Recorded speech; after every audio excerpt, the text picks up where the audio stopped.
Este capítulo de número 8 é o último capítulo do livro e começa com a fala, ou melhor, continua com a fala da esposa, que só vai mudar ali no versículo 4, no versículo 5, quando vai entrar o coro.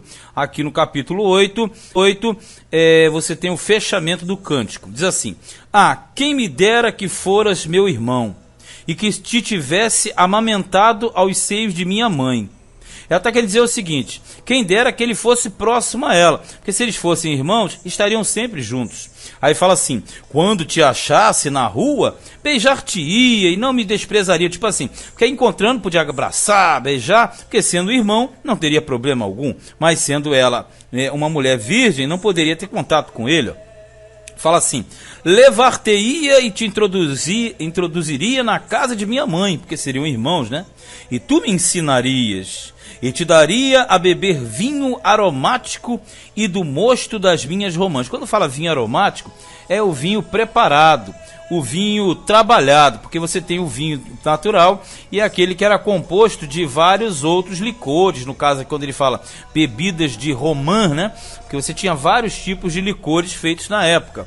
Aí fala assim, 3: a sua mão esquerda esteja debaixo da minha cabeça e a sua mão direita me abrace. Já falou lá atrás, é aquela questão romântica, né? De aproximação. Versículo 4: conjuro-vos, ó filhas de Jerusalém, que são as mulheres, que não acordeis, nem desperteis o meu amor, até que queira, ou seja, até que chegue o momento. Aí no versículo 5, entra o coro, somente no versículo 5, na parte A. Depois entra o esposo, quando diz assim: o amor inalterável do esposo para com a esposa. Quem é esta que sobe do deserto e vem encostada tão aprazivelmente ao seu amado? Aí é o coro que falou, o coro. Quem é essa que vem lado a lado com ele, de mãos dadas, abraçado, digamos assim. Aí no versículo 7, no 5b, aí entra o esposo, fala assim: debaixo de uma macieira te despertei, ali esteve tua mãe com dores, ali esteve com dores aquela que te deu a luz. Então, na verdade, essa parte aqui, aí ele já está jogando, trabalhando em cima do esposo falando.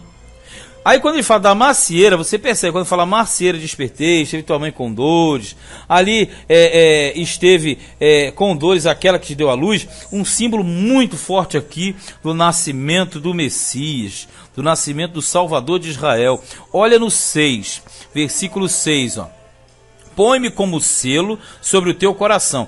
O selo era um instrumento cilíndrico, nós já falamos nas outras aulas, que todo o chefe de família, todo patriarca, o homem de uma forma geral, tinha aquele instrumento num cordão, ficava dentro da veste, o selo. Com aquele instrumento se dava autenticidade a documentos, era um símbolo familiar. Na verdade, era um símbolo familiar muito usado, né, para autenticar documentos. Aí fala assim: como selo sobre o teu braço, porque quando não se usava no pescoço, se usava no braço, na mão direita.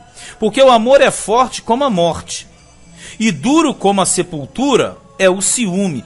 Então ele está falando do profundo afeto que ele tem por ela, e esse afeto vem ser muito forte. Esse ciúme que fala é o fogo da paixão, aquela coisa avassaladora que automaticamente envolve os dois participantes, quando os dois lados correspondem, porque tem a pessoa que está apaixonada de um lado e o outro lado está nem aí. Aqui está falando de um amor recíproco, ou melhor, uma paixão recíproca, não é nem amor. Amor é uma coisa, paixão é outra. Então, na verdade, está falando de uma paixão recíproca em que ambas as partes desejam ardentemente estarem ali naquele contato que é uma coisa visgosa.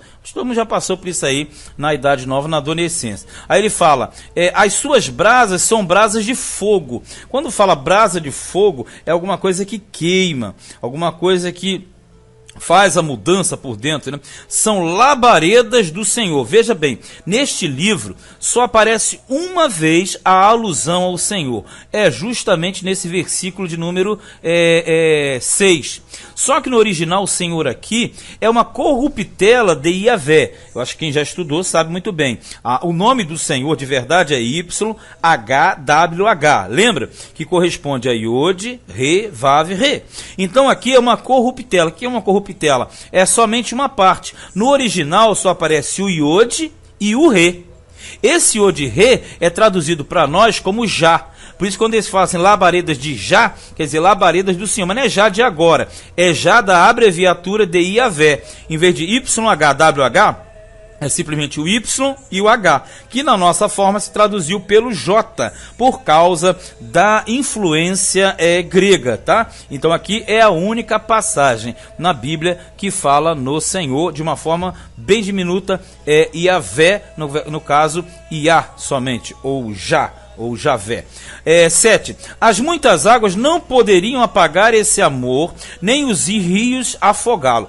Esta alusão aqui, no versículo de número 7, você sabe que aqui é a fala do esposo, e depois vai entrar a fala do coro, né? Aqui quando fala de as muitas águas, essas muitas águas, está se arremetendo àquele oceano primordial lá de Gênesis capítulo 1, versículo 2, tu lembra? A água original, quando era tudo água, ele quer dizer que se viesse toda aquela água do início, não apagariam isso aqui. Ainda que alguém desse toda a fazenda de sua casa por este amor, certamente desprezariam. Você sabe o que significa isso? É porque nas culturas antigas, quando uma pessoa tinha um compromisso com uma outra, e isso envolvia questões políticas ou questões muito ligadas a remunerações altas financeiramente falando, o outro podia cobrir aquela oferta ali. Ele está querendo dizer o seguinte: se alguém chegasse para cobrir, né? Para cobrir, para se falar, ainda que alguém desse toda a fazenda de sua casa por este amor, no sentido de tentar cobrir a oferta, aqui está se referindo ao dote, mesmo assim, ele desprezaria, ou seja, ele não deixaria de pagar um preço mais caro, mais alto, por aquele amor, por aquela paixão, por aquele relacionamento. Aí no versículo 8 é o coro, versículos 8 e 9, diz assim: temos uma irmã pequena, que ainda não tem peito. Veja que isso aqui é uma ironia. Elas estão querendo humilhar a menina, né? Ela é jovem. Mas ela tem seios sim, porque você viu que ali atrás fala dos seios dela, dos peitos dela, né? Aqui está falando uma questão de falar que os seios delas ainda eram pequenos, porque ela está ainda em formação, ainda não tem a maioridade. Fala assim: que faremos a esta nossa irmã no dia em que dela se falar, ou seja, quando ela for proclamada, quando ela for anunciada. Então, na verdade, no dia que ela for, digamos assim, entronizada, no dia que ela estiver preparada, dá a entender que ela ainda não estava totalmente formada, é isso que elas querem dizer, para ter essa pompa de rainha, né? 9. Se ela for um muro, edificaremos sobre ela um palácio de pedra. Olha só. E se ela for uma porta, cercá-la-emos com tábuas de cedro. Já percebeu, né? Elas querem sufocar a menina. Não estão satisfeitas porque ela é a preferida de Salomão. Não é à toa que ela é Shalomita, né? Aí diz assim no versículo 10. Aí já é a esposa, hein? A esposa entra em campo. Fala assim: eu sou um muro, e os meus peitos como as suas torres. Olha só, hein? Então eu era aos seus olhos como aquela que acha paz. Paz, já sabe, paz, Shalomon. Shalom, Shalomon. E veja que ela bateu de frente. Ela bateu de frente com as mulheres que estavam blasfemando dela, estavam tirando onda com ela, falando que ela é nova, que ela não tem peito. Ó. Fala, se ela for um muro, elas edificam uma casa em cima. Ela falou: eu sou um muro, e o meu peito são duas torres fortes. Quer dizer, eu vou bater de frente com vocês e vocês não vão levar isso aqui fácil. Aí volta pro coro, ó. 11. Teve Salomão uma vinha, já estava até cantando. Teve Salomão uma vinha em Baal-Ramon. Quer dizer, aí ele fala: teve Salomão uma vinha em Baal-Ramon. Olha só, hein? Olha a astúcia, sagacidade e até a crueldade.